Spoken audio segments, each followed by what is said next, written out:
गुरुर्मूर्ति पूजा मूलम गुरु पदम।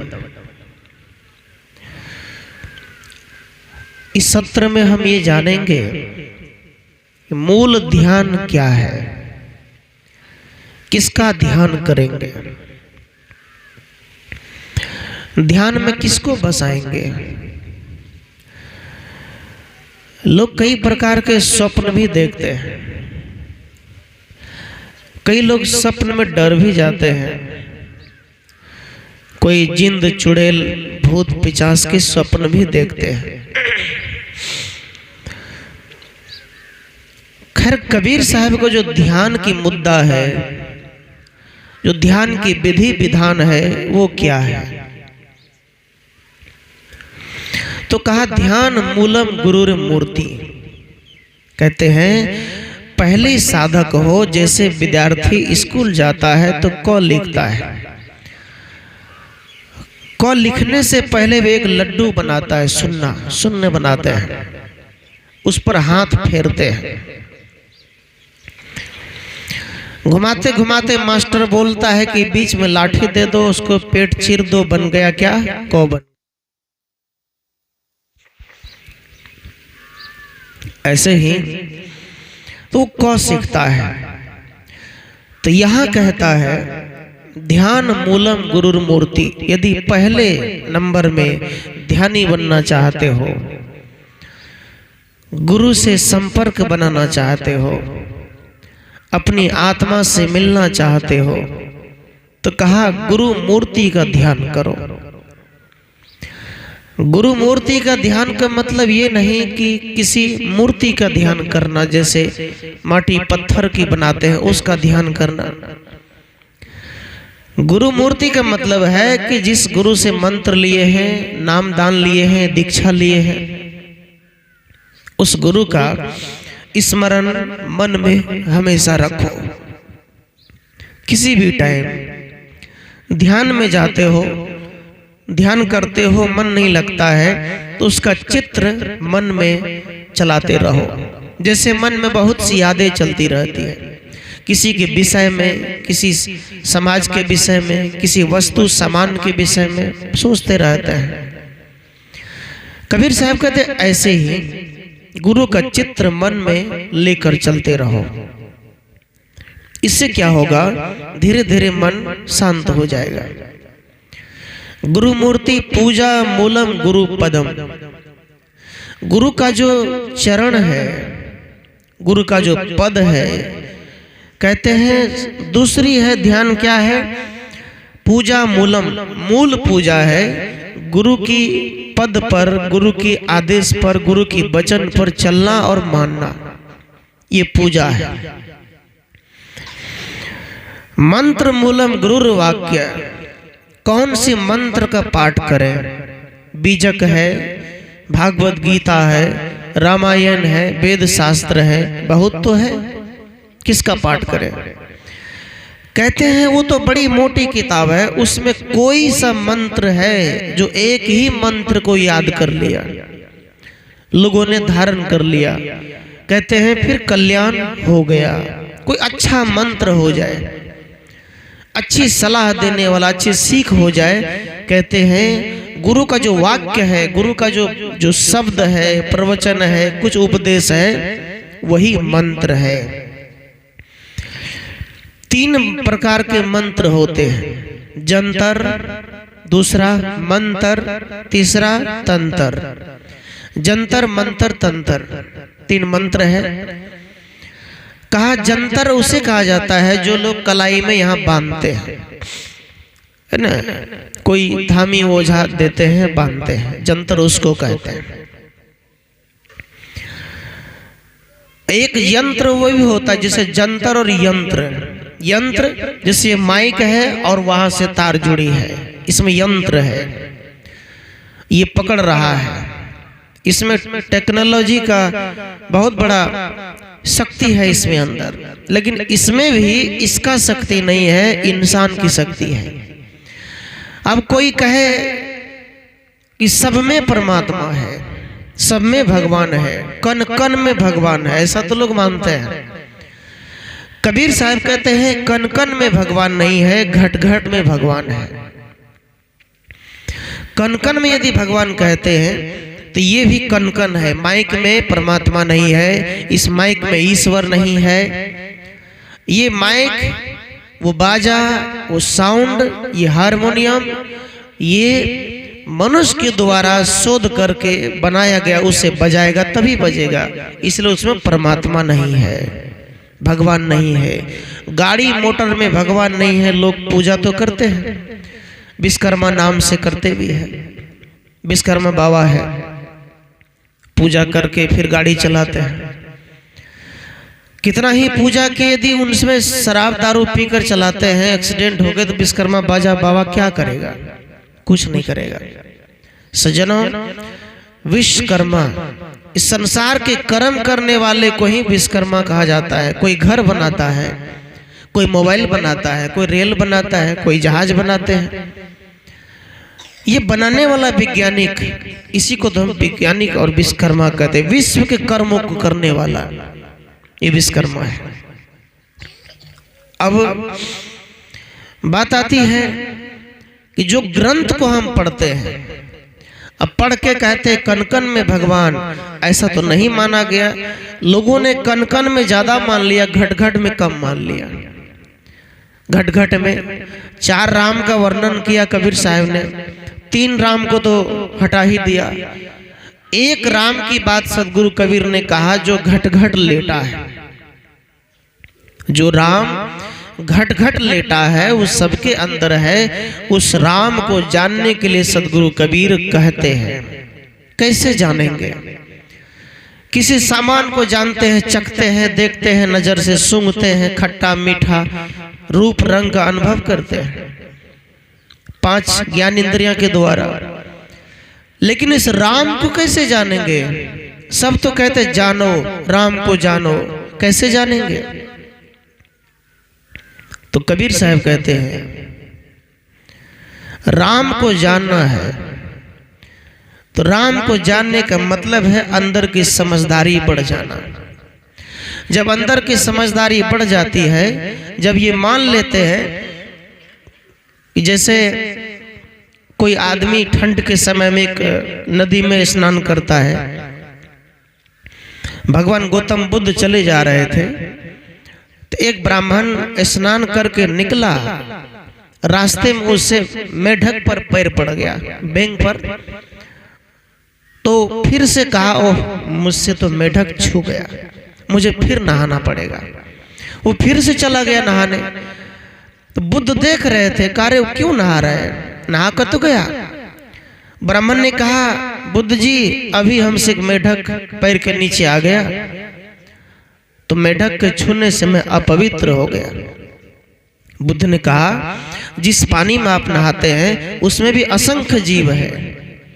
यदि आप उसमें नहाने से आपको मुक्ति मिलती है या शुद्ध हो जाते हैं, तो उसमें करोड़ों जीव है, सांप बिच्छू, कितने जीव को मारे गए उसमें रह गए। उसमें मगरमच्छ है, मछलियां हैं, उसकी तो मुक्ति मिल गई होती, अभी तक उसकी मुक्ति नहीं हुई है। उस ब्राह्मण को ये ज्ञान हुआ, बुद्ध सही कह रहे हैं। मीन सदा जल में रहे, धोए बास न जाए। कबीर साहब कहते हैं मीन मछली सब दिन पानी में रही, पानी में रही, खाई पी, उसकी मुक्ति नहीं हुई। कबीर साहब कहते हैं सदगुरु कबीर की सत्संग में या किसी भी कथा में बैठो, उसको आत्मसात करो, वहां से मुक्ति होगी। फिर कहा, पूजा मूलम गुरु पदम, मंत्र मूलम गुरुर्वाक्य, मोक्ष मूलम गुरु कृपा। कहा गुरु की जो कृपा है वो मोक्षदायी है। मोक्ष मतलब मुक्ति हो जाना, संसार से मुक्ति। मुक्ति कैसे होगी? एक जगह सत्संग चल रहा था, बहुत लोग बैठे थे, लोगों ने साधु का प्रवचन सुना। किसका प्रवचन चल रहा था? स्वरूपलीन सदगुरु आचार्य धर्म स्वरूप साहिब जी का प्रवचन चल रहा था। कहीं भारी संख्या में लोग आए हुए थे। उसमें कुछ पंथ ऐसे हैं जो बैठे हुए, उन्होंने कहा बाबा आपके प्रवचन तो अच्छा लगा, किंतु आपने कभी भी मुक्ति की बात नहीं की। आपने कभी भी भगवान या ईश्वर परमात्मा की बात नहीं की, करनी चाहिए। गुरुदेव जी ने कहा, मैं ना तो ईश्वर को देखा ना परमात्मा या भगवान को देखा, लेकिन ये जो जनता पंडाल में बैठे हैं, मैं इसको परमात्मा का रूप बना रहा, इसको मैं जगा रहा। कोई बहू है, कोई सास है, कोई बेटी, कोई बेटा। कोई बेटा यदि चिलम पकड़ के पीता है तो कहा उसको छोड़ो, वो परमात्मा हो गया। बना के नहीं परमात्मा, छोड़ दिया तो परमात्मा हो गया। कोई चुगली करते हैं, गंदी आदतें हैं, छोड़ दिया तो परमात्मा हो गया, जग गए सब परमात्मा। दर्शन कहाँ करोगे? कबीर साहब कहते हैं, समाज को सुधारना और समाज के लोगों को, परिवार को सुधार के रास्ते पर देना, अपने आप में जगह देना, वही तो परमात्मा है। जो जग गया वो परमात्मा है, परमात्मा, श्रेष्ठ आत्मा। कई प्रकार के आत्मा होते हैं, भूत आत्मा, प्रेत आत्मा, दुष्ट आत्मा, कई प्रकार के आत्मा गिनती कराए गए। और परमात्मा, परमात्मा, भूत आत्मा उसे कहते हैं जो केवल खाते पीते सोते हैं, किसी चीज से मतलब नहीं है, ना भक्ति करता है, ना अपने घर में प्रेम से रहता है, न रहने देता है, उसे भूत आत्मा कहते हैं। भूत आत्मा, प्रेत आत्मा। साहब कहते हैं, व्याकरण में कई प्रकार के वर्णन हैं। जैसे व्याकरण में कई में 8 भेद है, कई 5 भेद है, और जातिवाचक, भाववाचक इस तरह से बताए, नाउन, प्रनाउन, एडजेक्टिव, वर्ब, ये सब व्याकरण का विश्लेषण है। व्याकरण में कर्ता, कर्म, शापादान, आपादान, ये सब बताया गया है। सज्जनों, कर्म और प्रेत कहते हैं जो व्यक्ति दूसरों को सताते हैं, जो व्यक्ति हमेशा मोह में फंसा रहता है, जैसे कुत्ते का वृत्ति है मोह में रहना, हमेशा अन्य जंतुओं का भी मोह में ग्रसित रहने वाला व्यक्ति, हमेशा वासना में लिप्त रहने वाला व्यक्ति, कहा वो व्यक्ति किसी न किसी जन्म में कुत्ता का ही रूप में उत्पन्न होता है। प्रेत आत्मा है, दुष्ट आत्मा, लड़ने वाला, झगड़ने वाला, परेशान करने वाला, सताने वाला, न सुख से जीता है, न दूसरे को जीना देता है, वो दुष्ट आत्मा है। जिंदा तो है लेकिन दुष्ट है, दुष्ट प्रवृत्ति को। परमात्मा कहते हैं, परमात्मा उसे कहते हैं परम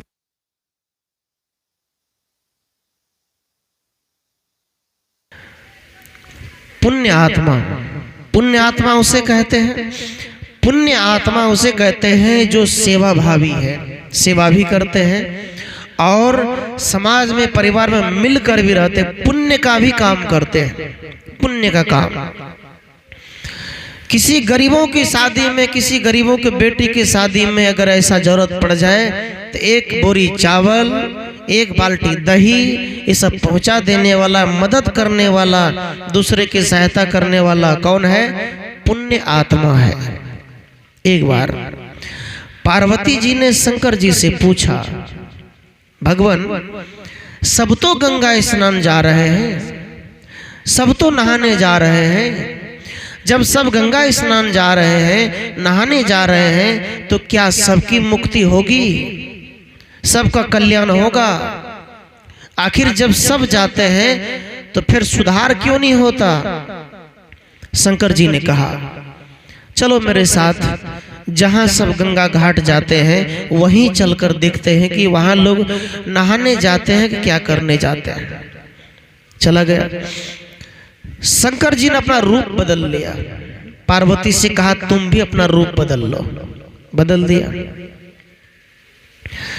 शंकर जी बूढ़े का रूप धारण करके एक दलदल में फंस गया, कीचड़ में, और उसकी पत्नी जो है उनको कहा तुम यहीं खड़े रहो, तुम रोते रहना, खूब रोना, जो ही रास्ते से जाएगा सबको कहना है देखिए ना मेरे पति दलदल में फंस गया, जरा निकाल दो।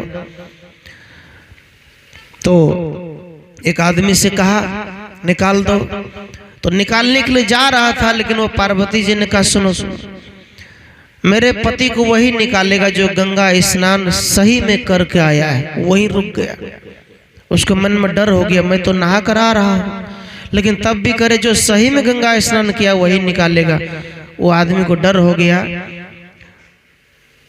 कि जो सही में स्नान किया है वही निकालेगा, नहीं तो वो भी उसी में फंस जाएगा। वो डर गया, अरे भाई हम तो नहाए हैं, लेकिन हो सकता है कि मेरे मन में डर है कहीं पाप तो नहीं है, इसलिए हम छोड़ देंगे, हम भी फंस जाएंगे। नहीं गया निकाल। तीसरे आदमी उसको कहा निकालो, जो वही निकाल लेगा जो नहाया होगा, जो नहीं नहाया होगा तो वो जाके उसी में फंस जाएगा। सब डर गया, हम नहीं निकालेंगे। एक लड़का उधर से नहाकर बड़ी स्पीड में आ रहे थे, कहा रे बेटा सुनो सुनो। गया,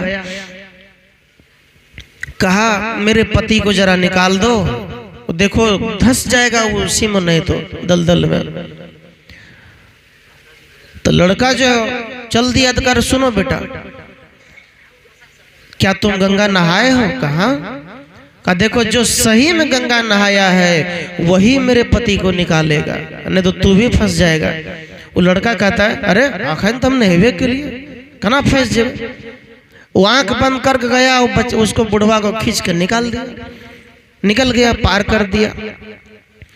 पार जब किया तो पार करने पर शंकर जी अपना रूप में आए, कहा पार्वती देखा देखा यहाँ क्या हुआ, बहुत लोग इस रास्ते से जाए, तुमने सबको कहा, सब तो नहाए थे। रुकिए, लेकिन सबके मन में कुछ न कुछ डर था। नहाया तो हूं, लेकिन लगता है कुछ पाप अभी तक बचा है। मन में डर था अभी हम कहीं उसमें फंस न जाए। सज्जनों, शंकर जी ने कहा बस यही एक व्यक्ति सच्चे मन से स्नान किया है जो हमको निकाला है। सच्चे मन का मतलब, सच्चे मन से मतलब वो लड़का को मन में कोई डर नहीं था, नहाया भी, नहा करके कहा तुम फंस जाओगे, तो उसका कोई डर नहीं था। उसको विश्वास था कि मैं तो नहाया हूं, तो उस डर किस बात की, पकड़ के खींच के निकाल दिया। ऐसे ही कबीर साहब कहते हैं कोई भी कर्म विश्वास पूर्वक करना चाहिए। हम जो कर्म करें विश्वास हो जाए ये मैं कर रहा हूं भक्ति, तो भक्ति पर भी भरोसा हो जाए, इतना विश्वास रखो। अति पावन गुरु मंत्र मन ही मन जाप जपो।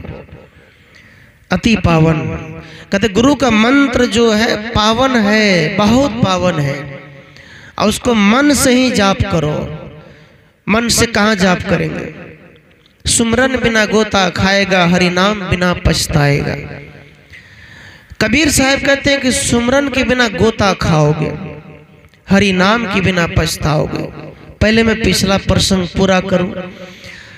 आचार्य सदगुरु धर्मस्वरूप साहब जी ने कहा कि मेरा परमात्मा तो ये समाज के लोग हैं, मैं और कहाँ दर्शन करूं?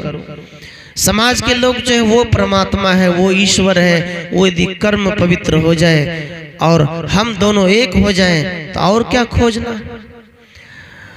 उसमें किसी व्यक्ति ने कहा आपने मुक्ति की बात नहीं की, मुक्ति की बात, आप ध्यान की बात नहीं किए, आप साधना की बात नहीं किए, आप ऊंचे अनुभव की बात नहीं किए।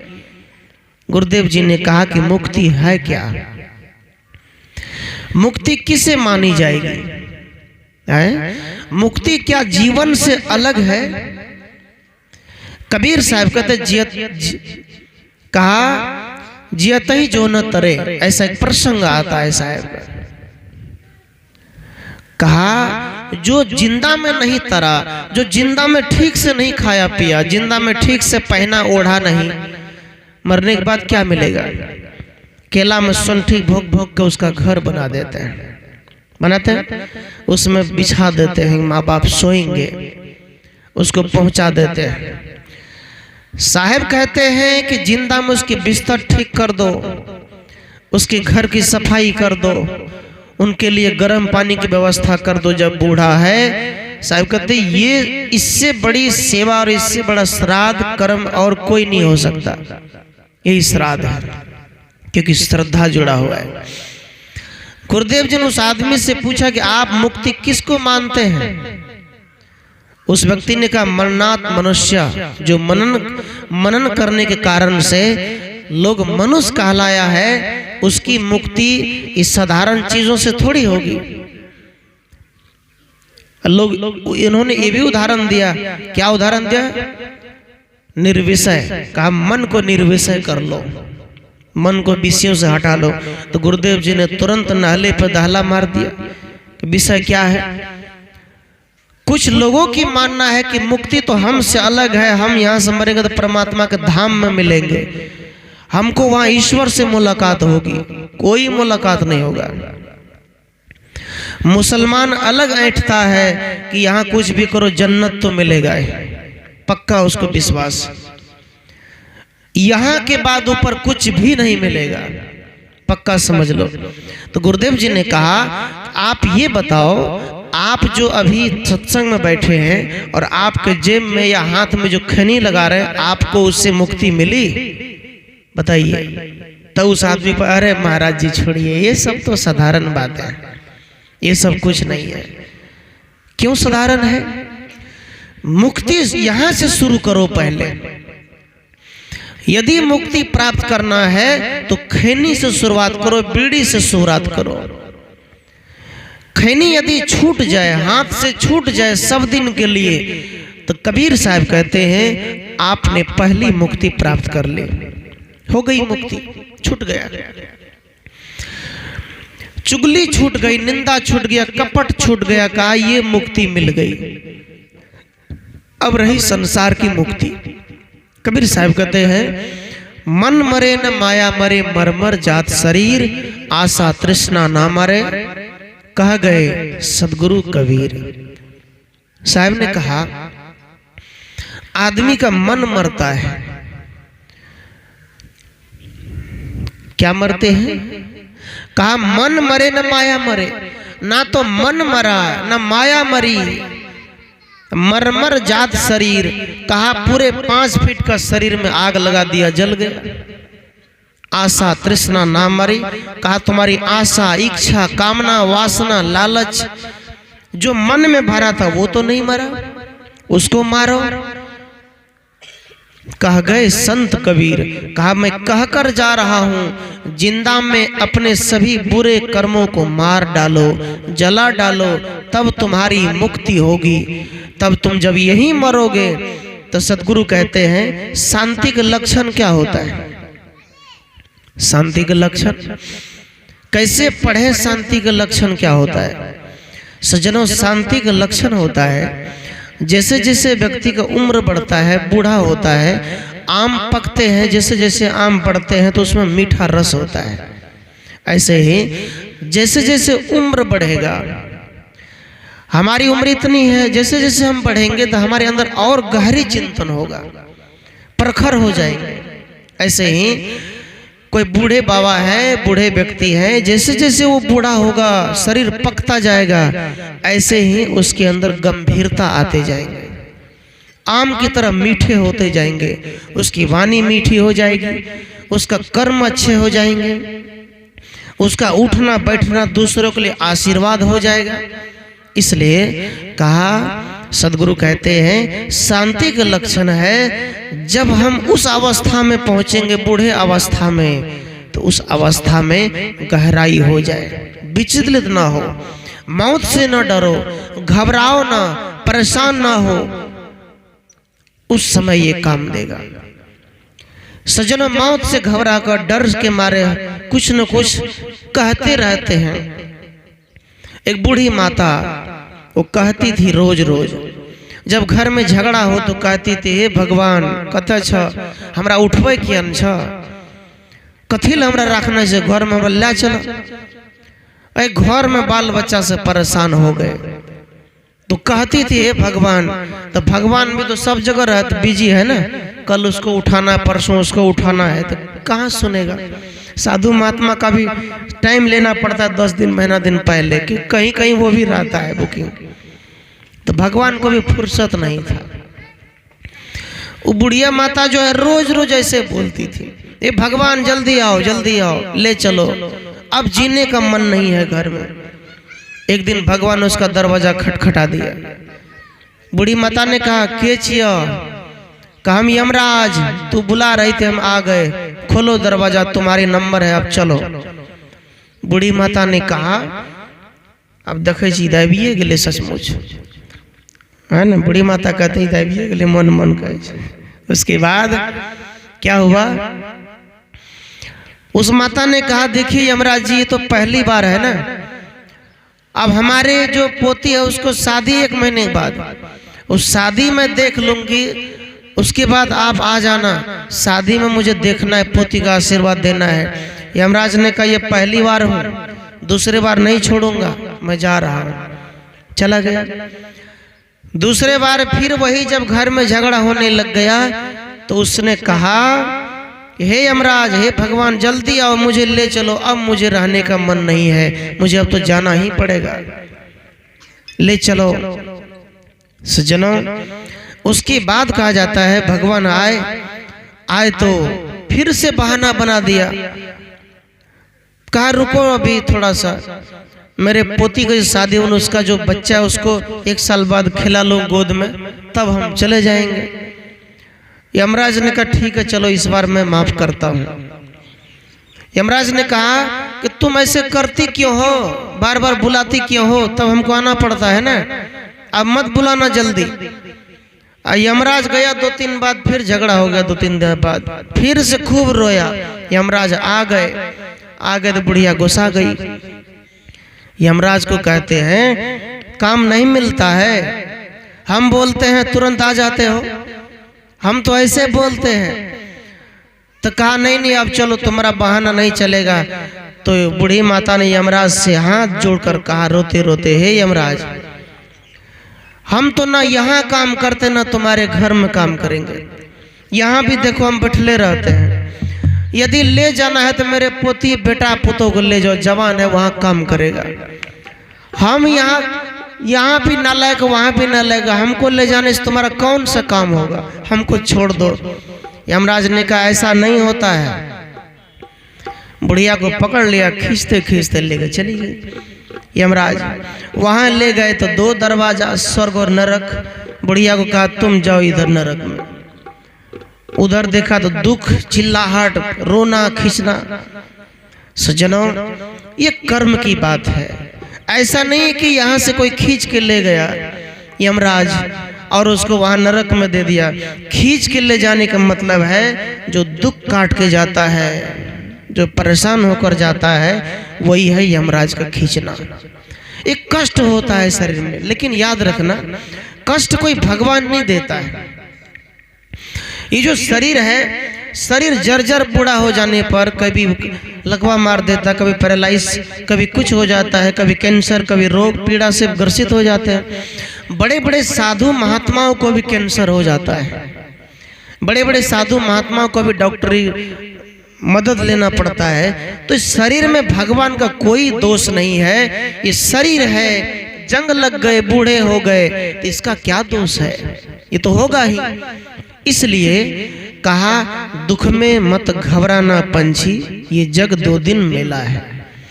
इसलिए शांति से जीने का रास्ता है कि जब दुख आ जाए तो चुप हो जाओ, शांत हो जाओ। दादी दादा कभी ऐसा करने लग जाते बच्चे की तरह, दूध नहीं दिए तो रूठ जाएंगे। आपके तरह बच्चा जब रोते थे, रूठ जाते थे, माँ बाप दूध नहीं देते तो कटोरी बाटी फेंकते थे। ऐसे ही माँ बाप जब बूढ़े हो जाते हैं तो वही बच्चे जैसा करने लग जाते हैं। उनके कटोरी में 2 खाने के लिए तो नहीं समझे क्या कि हम कुत्ता अच्छा, हमारा कटोरी में कैसे खा ले। उसकी बात को सहो, क्योंकि उस समय उसकी बुद्धि, दिमाग, माइंड, मेमोरी काम नहीं करता ज्यादा। उस समय उसके साथ 6 महीना, साल भर जो भी जिंदा रहे, अच्छा व्यवहार करो। ये भक्ति का लक्षण है, ये है सत्संग की बात। मैं कह रहा था मुक्ति। सज्जनों, बाहर की जितने खान पान है गलत, वो छूट जाए, बाहर की चुगली निंदा छूट जाए। कबीर साहब कहते हैं, और वासना माया जब छूट जाए, मन पवित्र हो जाए, तन पवित्र हो जाए, तो कहते हैं जब दुख ना हो, रोना ना हो, वो आदमी जिंदा में मुक्त है, फिर पंडित जी को बुलाने की जरूरत नहीं पड़ेगी। समाज के लोग, कुछ लोग सत्संग इसलिए नहीं करते हैं कि हम मरेंगे, पंडित जी आएगा, मंत्र पढ़ेगा, मुक्ति होगी। नहीं होगा, उससे नहीं होगी। हाँ ठीक है, ब्राह्मण उसके एक बिजनेस या कुछ है तो वो कर रहा है, उसका भी जीवन चल रहा है, लेकिन उससे समाज का जो मुक्ति होगी, कल्याण, वो नहीं हो सकता है। इसलिए सत्संग करो। एक मंत्र आता है रामायण में, ईश्वर अंश जीव अविनाशी, पढ़े होंगे, ईश्वर अंश जीव अविनाशी। ये मंत्र कहता है कि जो जीव है ये ईश्वर का अंश है, अंश, जीव अविनाशी। थोड़ा एक साइड बिछाओ, पानी है वो भीज गया पल्ली, इधर एक साइड, आदमी तो अभी है नहीं, थोड़ा साइड में बिछा दो। बोलो सदगुरुदेव भगवान की। ईश्वर अंश जीव अविनाशी का क्या मतलब होता है, इस पर भी संदेह विच्छेद हो जाए। ईश्वर अंश, जब हम कहते हैं ईश्वर अंश जीव अविनाशी, कहते हैं कि जीव जो है ईश्वर का अंश है, तो फिर अविनाशी नहीं हो सकता। अविनाशी का मतलब होता है जिसका कोई विनाश ना हो। अंश का मतलब होता है किसी में से टूट कर आया है, टुकड़ा हुआ है, टुकड़ा, अंश है ना। ये माइक हम इसमें से खोल लेंगे, अभी तो इसमें है, दोनों एक है, खोल लेंगे, टुकड़ा हो गया। एक लाठी है, एक बांस है, बांस को काट लेंगे, वो टुकड़ा हो गया, काट के दूसरे जगह ले जाएंगे, टुकड़ा हो गया, विनाश हुआ।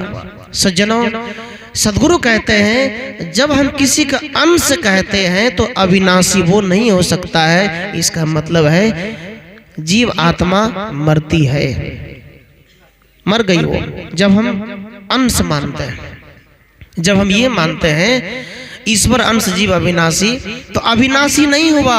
जब टुकड़ा हुआ तो दोनों मरा हुआ है, अलग अलग है, तो अविनाशी कैसे हुआ। सदगुरु कहते हैं लोग का मानना है कि जीव को ईश्वर ने भेजा, कहीं से भगवान ने भेजा, तब वो धरती पर आया। मैं कहता हूं जैसे किसी कोई स्त्री है जिसको कभी बाल बच्चे नहीं होते, तो उनके गर्भ में क्या ईश्वर ही ऐसा किया है जो उसको बच्चा नहीं होने देता है? वही किया है? नहीं किया है। उसका नस प्रॉब्लम है, खून प्रॉब्लम है, ऐसी पेट के अंदर जो विटामिन प्रोटीन जो कुछ होनी चाहिए वो गड़बड़ी के कारण उनको बच्चे नहीं हो रहे हैं। डॉक्टरी सलाह लेने से ठीक हो सकता है, कई में डॉक्टरी सलाह, डॉक्टरी मेडिसिन करने के बाद भी ठीक नहीं होता, तो उस समय ईश्वर क्या करते हैं? देना चाहिए। कहते ईश्वर के बिना पत्ता तक नहीं हिलता, ईश्वर के बिना कोई काम नहीं होता। तो सज्जनों, पाप कर्म ईश्वर कराता है, जब उसके बिना पत्ता नहीं हिलता है तो ईश्वर कराता है। सज्जनों, ईश्वर भगवान कुछ नहीं कराता है। प्राकृतिक पुरुष जड़ चेतन को पढ़ना होगा। प्राकृतिक अलग है, लोग कहेगा भगवान ही हवा चला रही है, भगवान नहीं चलाते। ऊपर जहां वैज्ञानिक चंद्रयान लेकर पहुंचे तो वहां हवा नहीं है, वो अपना ऑक्सीजन लेके पहुंचा। तो ईश्वर तो वहां भी जब ऊपर वाला कहते हैं तो भगवान फुल पावर तो ऊपरे है ना, ईश्वर तो ऊपरे है। तो ऊपर ईश्वर है तो वहां हवा क्यों नहीं है? वहां भी होनी चाहिए। प्राकृतिक जो अपने नियम से चल रहा है, प्राकृतिक का नियम, भूकंप आना, भूचाल आना, वर्षा होना, इसमें ईश्वर का कोई हाथ नहीं है। इस धरती को ईश्वर या भगवान अल्लाह खुदा ने नहीं बनाया, ईश्वर, ये धरती तो सब दिन से है, इसमें ईश्वर भगवान का कोई हाथ नहीं है। प्राकृतिक नियम अलग है, चेतन नियम अलग है, चेतन आत्मा है। सज्जनों, एक स्त्री के पुरुष के संबंध से, संयोग से एक पुत्र की या बेटी या एक बच्चे की पैदाइश होती है, इसमें ईश्वर का हाथ नहीं है। शादी ना करो तो बच्चे नहीं होंगे, इसमें ईश्वर का हाथ नहीं है। सज्जनों, हमें कर्म व्यवस्था को हमें समझने की जरूरत है। कहीं न कहीं जो विज्ञान है उसको भी समझने की जरूरत है। विज्ञान सत्य है और सच्चे ज्ञान सत्य है। इस ज्ञान पर अमल करना चाहिए, इस पर विचार करनी चाहिए, तब मनुष्य को शाश्वत आत्मज्ञान मिलता है। ये ज्ञान जब नहीं होता है, एक बार बजरंगबली की मूर्ति बनाई, उसमें ड्रोन सेट करते हैं। ड्रोन मतलब ऊपर ऊपर जो फोटो खींचता है शादी विवाह में, उड़ता है, वो बड़ा ड्रोन उड़ने लग गया। तो लोगों ने कहा बोलो बजरंगबली की जय, बजरंगबली साक्षात उड़ रहे हैं। एक आदमी ने कहा उड़े है कोने, कल के देखो तो कल के पंखा के दीचे घूमे से, कहे ड्रोन से, कहे उड़बे से, बजरंगबली उड़े से। कौन उड़ रहा है सज्जनों? कोई नहीं उड़ता है, उसमें पंखा सेट है, मशीन सेट तो उड़ता है। कौन उड़ा रहा है? उसमें आदमी के दिमाग है, आदमी की बुद्धि है, और आदमी को ज्ञान होता कहां से है? अब कहेंगे कि आदमी की बुद्धि है, तो आदमी को तो ईश्वर ने ज्ञान दिया, भगवान ने ज्ञान दिया। सज्जनों ऐसा नहीं है। आदमी को ज्ञान हुआ गुरु से, उस्ताद से, मिस्त्री से। जो जिस रंग में गया उसको वैसा ज्ञान हुआ। आदमी को गुरु से ज्ञान हुआ। इसलिए कबीर साहब ने कहा संतो भक्ति सतो गुरु आनी, नारी एक पुरुष दुई जाया, बूझो पंडित ज्ञानी। कहा नारी और पुरुष के जीवन में भक्ति कहां से आई? सदगुरु से। सदगुरु ने ही भक्ति दी नारी और पुरुष के जीवन में, कोई दूसरा नहीं दिया। एक बार रात में एक आदमी कहीं जा रहे थे, दूर की सफर कर रहा था, जैसे मान लो पूर्णिया जाना है, वो आदमी निकल पड़ा पैदल।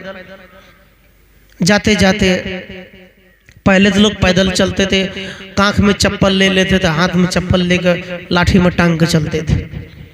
बेटी की यहाँ जाओ या स्कूल जाओ तो चप्पल हाथ में ही लेकर जाते थे, पहनते नहीं थे, स्कूल जाकर पहनते थे। बेटी के द्वार पर जाए तब गुड़ धो के चप्पल पहने।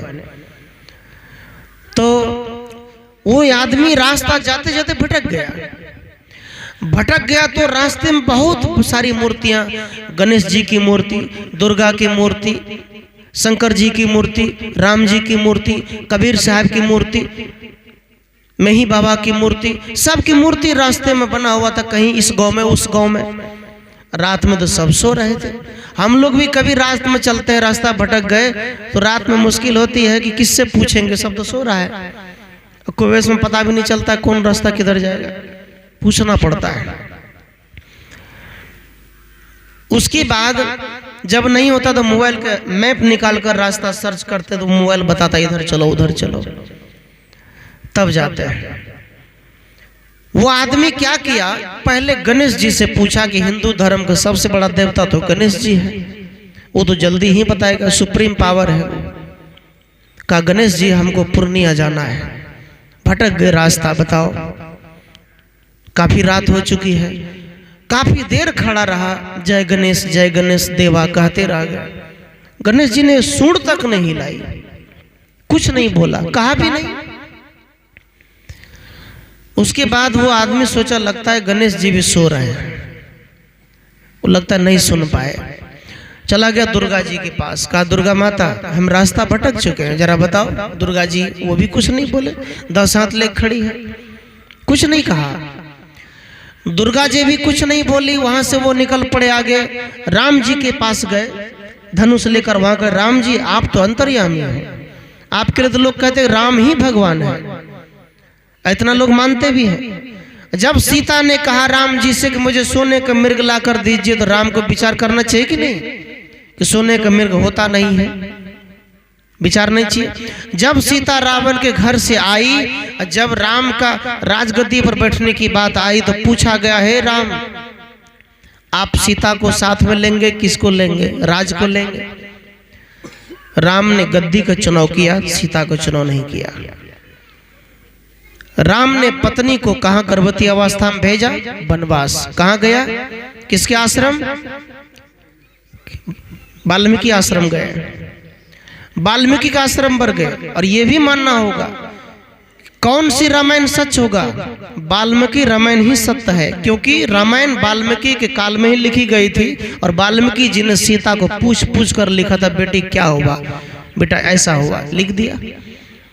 वाल्मीकि जो रामायण लिखे वो सच रामायण है, क्योंकि वो राम और सीता के समकालीन थे, वो उनके बीच में थे। उनके दुख दर्द को राम वो वाल्मीकि जी देखा करते थे। उन्होंने देखकर समझकर राम लीला, राम के जीवन चरित्र को लिखा और पूरी अयोध्या, पूरी राम के रामायण उल्टा कर देखिए तो अयोध्या को बर्बाद करने वाला कोई अयोध्या की जनता नहीं है, स्वयं राम के पिता दशरथ और कैकेयी है। कैकेयी उनकी सतोली माँ, कौन बर्बाद करेगा? अब पूरी रामायण महाभारत में दुख, राजनीति से षड्यंत्र, कुंती, द्रौपदी, ये सब क्या हुआ? विवाद है तो है, आपस में लड़ गया। सज्जनों, जब राम की वहां राजगद्दी बैठने को बात आई तो राम ने पहले गद्दी को अपनाया।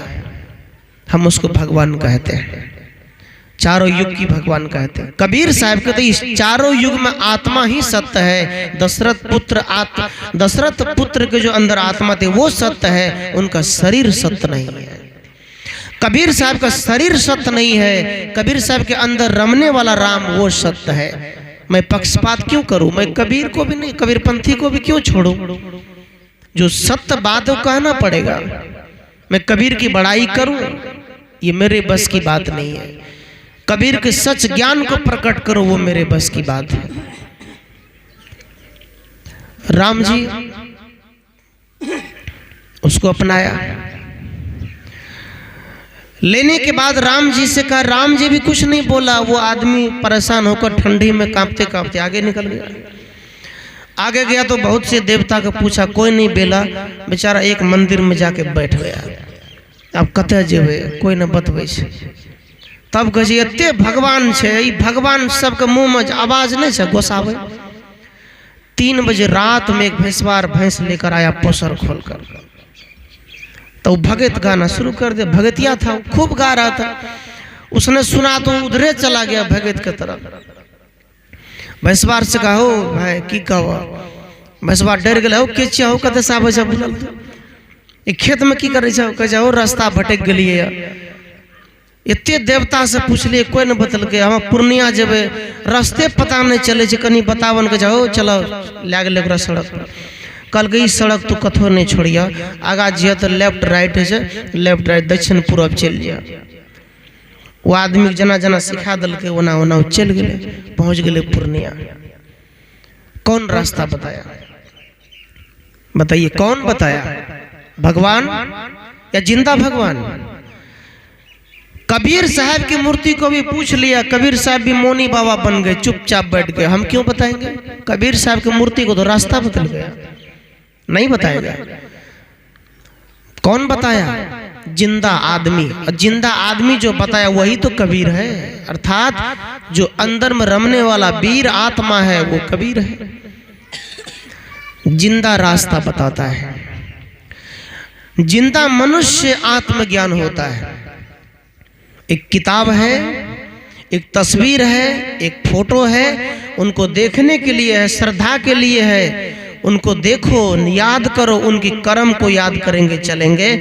सज्जनों, सदगुरु के तो वो पूजने के लिए नहीं है, पूजने के लिए। आपकी माँ है, अच्छा कर्म कर रही थी, आप उसका तस्वीर घर पे बना के रख दो, लेकिन उसके कर्म को याद करो।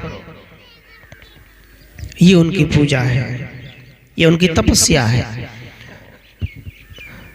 तो कबीर साहब जिंदा राम की उल्लेखन करते हैं।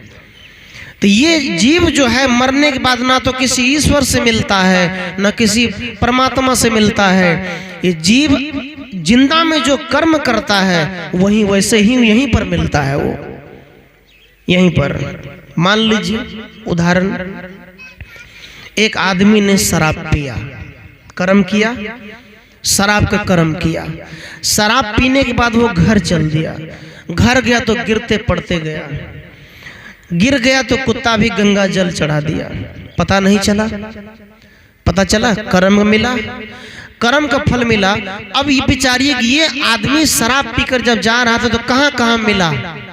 ईश्वर से मिल रहा है, भगवान से मिला नहीं। कहां मिला? वो जैसा कर्म किया वैसा ही रास्ता में उसको कर्म का फल मिलते गया। ये जीव जैसा कर्म, जैसा बंधन बनाता है, वैसे ही इस दुनिया में, इसी धरती पर जिंदा रहते रहते फल मिल जाता है। एक बार अकबर एक बादशाह, बीरबल और अकबर बादशाह दोनों में दोस्ती, दोनों को चिढ़ाते थे, दोनों घोड़े में जा रहे थे चिढ़ाते चिढ़ाते। तो अकबर ने कहा बादशाह से, कहा दोस्त एक बात जानते हैं? कहा क्या? रात मैंने सपना देखा। कहा क्या? रात हमने सपना देखा कि दो खड्डा है, जैसे लेटरिन रूम का गटर है जो हौदी जे बनावे उसका ढक्कन खुला था, एक बगल में ढक्कन एक और खड्डा था। कहा दोस्त दो खड्डा था, एक था लेटरिन रूम का जो खड्डा है वो हौदी वो था, उसका ढक्कन खुले था। एक खड्डा था जिसमें एकदम चीनी का रस मिला था, जिसमें चाशनी बनाते हैं, जलेबी डुबाते हैं। तो बादशाह ने कहा हाँ फिर क्या हुआ? कहा दोस्त जानते क्या हुआ? आप गिर गए लेटरिन रूम के खड्डा में, हम गिर गए चीनी वाला खड्डा में, उसको बेइज्जती कर रहे थे। तो बादशाह ने कहा दोस्त हमने भी रात एक सपना देखा। कहा क्या? कहा देखिए ना, हम गिर गए लेटरिन रूम के खड्डा में, आप गिर गए चीनी के खड्डा में, लेकिन जब दोनों निकले एक दूसरे को चाट रहे थे। आप बताइए कि कौन क्या चाटा? अकबर ने क्या चाटा? लेटरिन रूम का पानी। अब बादशाह ने चीनी का रस चाटा। चाटा कि नहीं? कौन फंस गया? तो वो कहता, अकबर कहता है ओह ये तो हमरे बेइज्जती भाग लो, हम दूसरे को फंसा रहे थे, हमारी बेइज्जती हो गई। इसलिए सज्जनों कहने के भाव है, कर्म सिद्धांत जो होता है वो कर्म, 1000 गाय के बीच में गाय की बछड़ा को खोल दो तो वो अपनी माँ को खोज कर दूध पी लेगा, पिएगा कि नहीं? इसलिए सज्जनों मनुष्य का जो कर्म होता है 1000 बार जन्म ले लो, यदि वो कर्म है तो कहीं ना कहीं तुम्हें जाके पटक देगा।